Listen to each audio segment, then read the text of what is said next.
Right, folks, welcome back to another video with me, DoctorBenjyFM. Good to see you. Hope I find you extraordinarily well. It's a new week. Let's get ready for it. It's too late. It's Monday.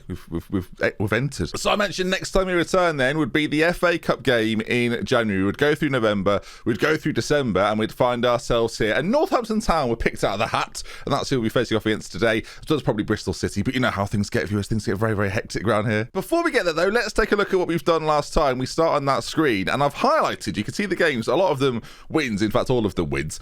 We are free scoring. We played 2 games last episode. It's Fulham and Crewe, and then I don't know what got into us, but we decided, you know what, let's just start shooting more. And to be honest, viewers, I'm all for it. 4-1 against Bristol Rovers, 4-0 against Huddersfield, 4-0 against Cardiff, 5-1 Wigan, 4-2 against Brentford, 5-2 against Nottingham Forest, a 3-0 and a 4-0 against Middlesbrough and Southend respectively.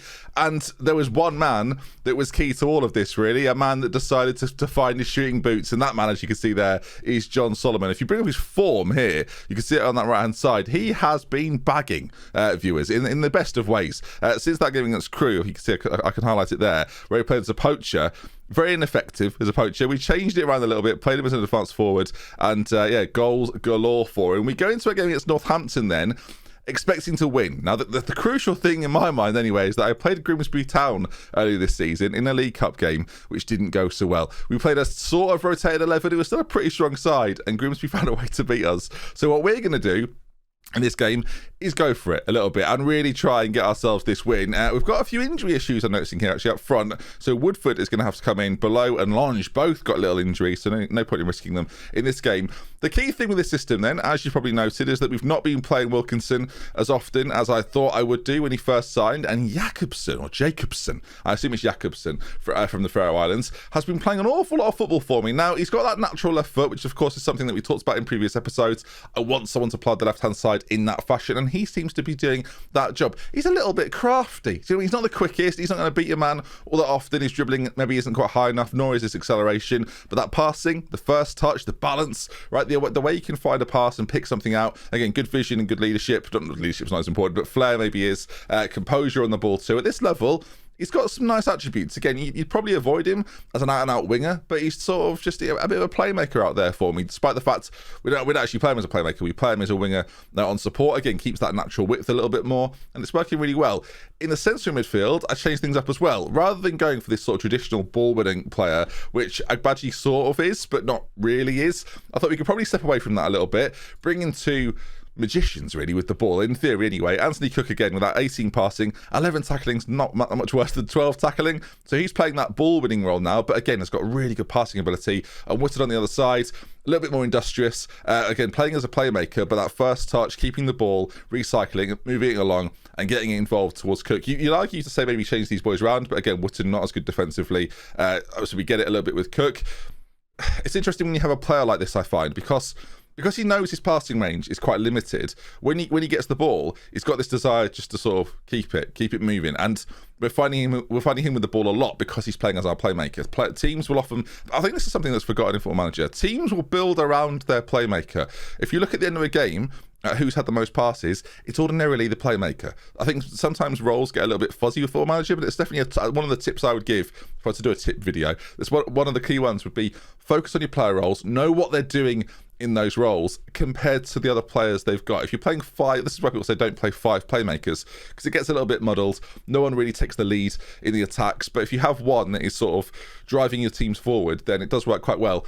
And again, if you team that with attributes that don't look overly playmaky, it won't be a case of him sort of creating the end chance. He'll be doing that sort of chance or pass before the chance, if that makes sense. And that's how we're sort of utilising Ethan Wootton. If you look at his attributes this year, still got 7 assists, but it's also the players around him.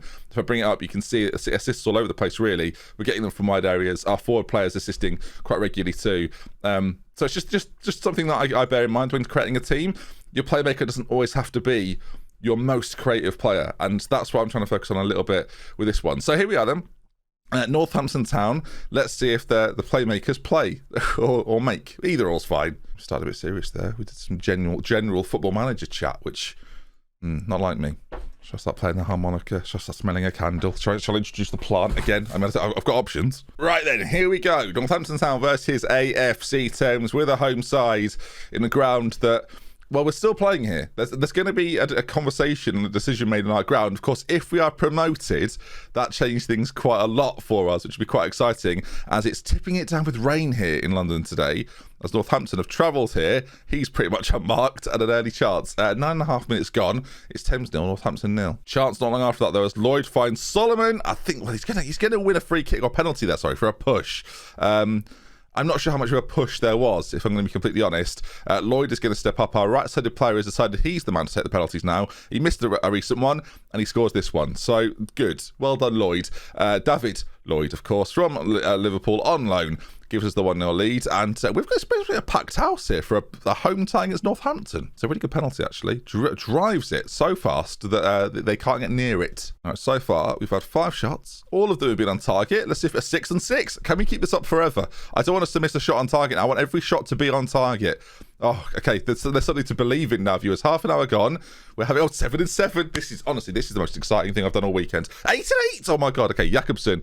It's a corner, short corner. Cook finds him again, plays it across. Wolford. That's 9 and 9, viewers. Thames 2, Northampton 0. And it's good to see us score freely against the side. Sometimes these teams that come and defend against us, we do find difficult to break down. But I don't know, the way things are working again, my short corner routines working wonderfully as well. Cook and Jakobsen find a way to isolate the pass to the near post and the shot across goal. Very difficult to save. He could have gone anywhere, really. The keeper's got no chance.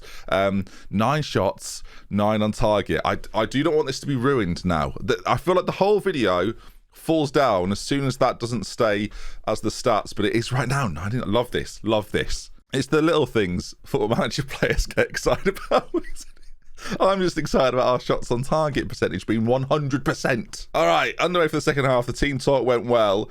Just looking at it here, our pass completion, whether it be overall or like throughout the team, is not particularly good, which suggests we're taking quite a lot of chances going forward. Still got very high possession on the offside of that. Like the defence of Northampton are just sort of booting it clear, and it's not going very well. I realise my attention. No, I don't care what happens now. Score again if you want. As he just reboned it. Good lord. We've nearly scored again. These short corners cannot be stopped. The isolation it puts on that one player that always goes short to sort of try and cover, it's like they're not even there. It's absolutely pointless. As Wolford finds Lloyd, of course, got a penalty goal for himself as, when he rides the challenge, he could have carried on. He sort of stopped and gone, I'll have another penalty then. That's the way we're going to play it. He's been fouled. He picks up the ball. He's going for a brace here, viewers. Will he convert? Bottom left is my prediction. Tell you, viewers, you've got to know your players. You've got to know your players. If I was the goalkeeper there, I'd have whistled that wide. 7th goal of the season for him. A really good loan addition, actually. After having Reed for a couple of years, I was worried that Lloyd would come in and not live up to what Reed did for us. But no, he's been great. So I've got absolutely no complaints. 2 penalties for him now. Will he get the third, viewers? Forget the shots on target. I'm here for a Lloyd penalty hat-trick. As the ball's played in, it's headed clear. Maggle, usually at left-back, is now going to race down the right-hand side. Plays it back inside to Wootton. Gets it back from him now. Options in the centre. It's gone all the way through. Cleared away. And now things start to rejig a little bit as it finds Lloyd, who will probably try and win himself another penalty as he's just fallen to the ground. It's not great for me. You've got to do it in the box, mate, and you've got to have it be a foul. As Northampton, this is the first time we've seen them on the attack at all. Oh, I feel sorry for them. I want to give them collectively, I want to give the club a huggle. A huggle? A cuddle and a hug, viewers. A huggle. Is that... I feel like huggle's not said nearly as much as it should be. All right, 15 minutes to go in this game. Longe, actually, the midfield, the striking boys have both got knocks, so maybe not. Ethan Reese is going to come on. We've seen very little of Ethan Reese at centre-back, of course. We signed him because he was a player that we had our eye on for a long time at centre-back. We're now actually going to play him. 15 minutes to go. I'm so annoyed by this. This is driving me insane now. The fact we haven't got 14 of 14 is annoying, but we'll battle on. As Ivanov finds Harrison, it's cleared away. There could be a goal here. The only surprise so far is that Solomon, if I'm not mistaken, hasn't scored yet. No, Woodford got the goal, which is as big a surprise as any, really. Jakobsen's forward. It's not very good from him. I mentioned how good he is and composed on the ball. Didn't showcase it there exactly. As Northampton actually trying now. It's caught me off guard. Wootton driving forward, simple pass forward. I say simple, it was sublime. It was fantastic. 86 minutes gone. This FA Cup game looks like it's going to be won. Oh, it's not even. It's like 90% now or something. It's getting worse, viewers. It's annoying me. There we are then. Rounding off though, 3-0 winners. Northampton have actually had quite a few chances there, but we've not seen many of impact. And there we are then. Who will we face in the next round? An FA Cup run as a good championship side is always something I'll try and look to do. I think it's really good for next season and seasons onwards, and it's good for our reputation as well. If we can have a good FA Cup run. £95,000 has been received. Do you want to see how much impact that's had? It's not great, if I'm honest. 2.5 million in the red. This is the worst, I think, ever for the boys. We will get solidarity payments at the end of the season, so that's exciting. If you can see them here, if I look at last season, solidarity payments, 4.8 million. So as soon as you get those back in the coffers, everything's fine. But I am conscious of the fact we've got at least like 5 more months until that. It could get quite ugly. The other interesting point is, again, we're in the January window. No one's really interested in my players of value, it feels like. No, but below, at £5 million, again, I said it in last episode, I'd absolutely sell him for like the right price. If someone came in, he's not having like an amazing season. If someone made a bid for him, I'd have to consider it. The same goes for Luigi at the back as well. If an Italian side think, actually, that's the kind of player we need, if the bid was like 8 to 9 to 10 million, I'd absolutely take it. As the draw then for the next round, as Chelsea will play Barnsley. Oh, danger. I think Chelsea have just beaten Thames, actually, as we will play Southampton of the Premier League. That is a tougher game than I would have wanted. There are a couple of League One sides sprinkled into this, as Nottingham Forest will end up playing Liverpool. There's no major games there, are there? No huge games.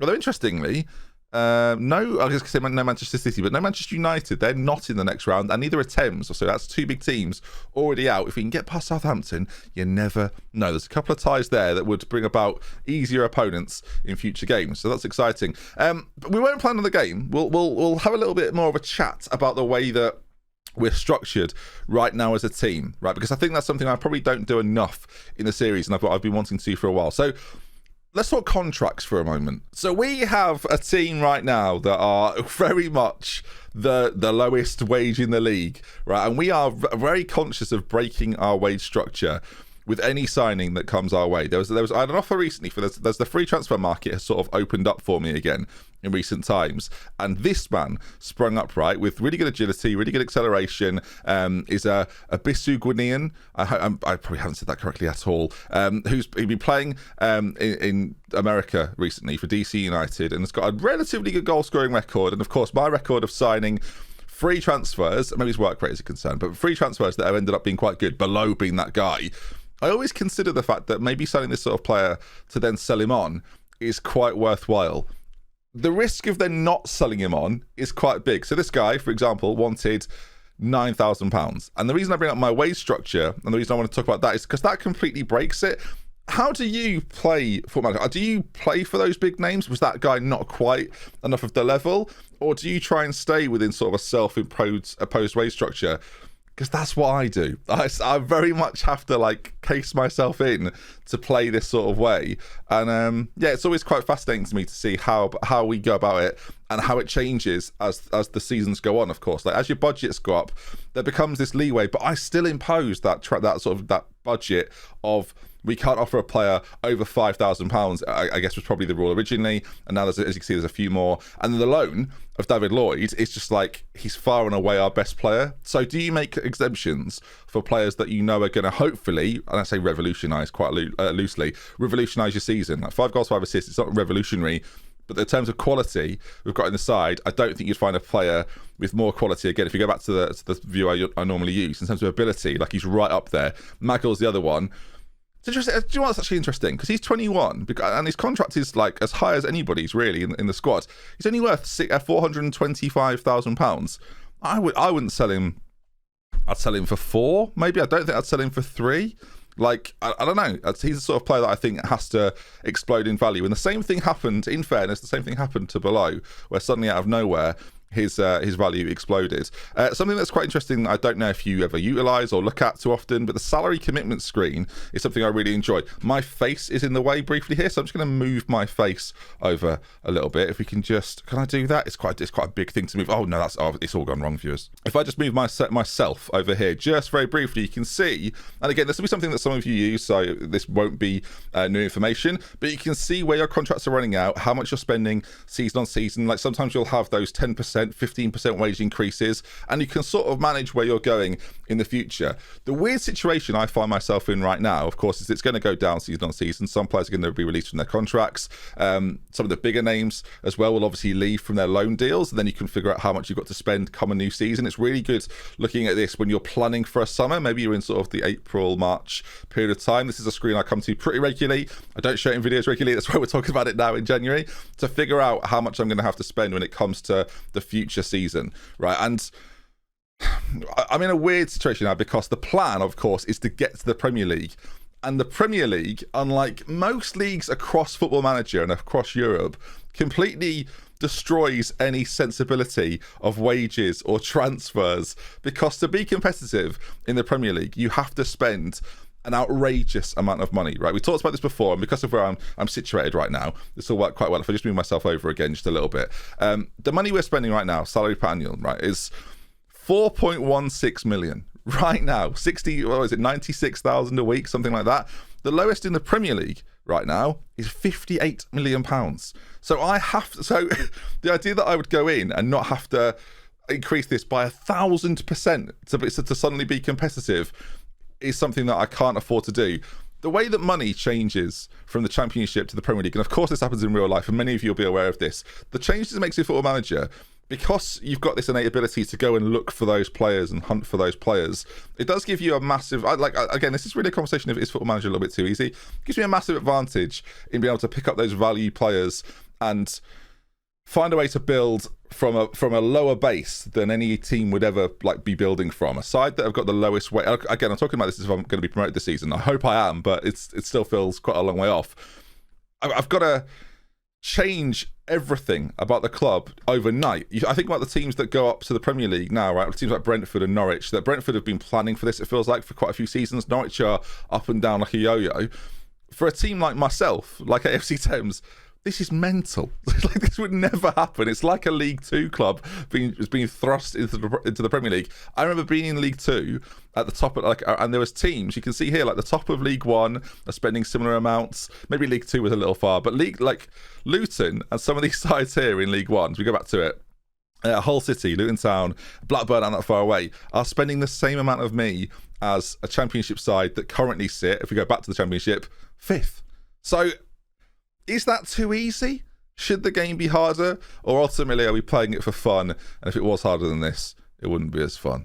I don't know, just some food for thought. Anyway, we're going to conclude there. Of course, we had a game, we won it. I just wanted to have a chat with you about sort of Football Manager philosophy and how you do things compared to how I do things. You can see the form recently, pretty good. We'll come back probably towards the end of February, I think, and then we'll see how we stand before this run-in, and hopefully some interesting games come the playoff seasons. We're currently 6 points clear of Birmingham, and I'm looking forward to bringing you some more, but just thought I'd have a little chat. Hopefully you enjoyed it. If you did enjoy the chat, leave a like on the video. If you want to hear more football-y chat like this, maybe I'll do some more videos focusing on these types of ideas. So we'll love with care. Until next time, I'll see you again soon. Goodbye. There will definitely be some of you that know all that, but some of you won't, and that's why we do it. For everybody. Inclusive.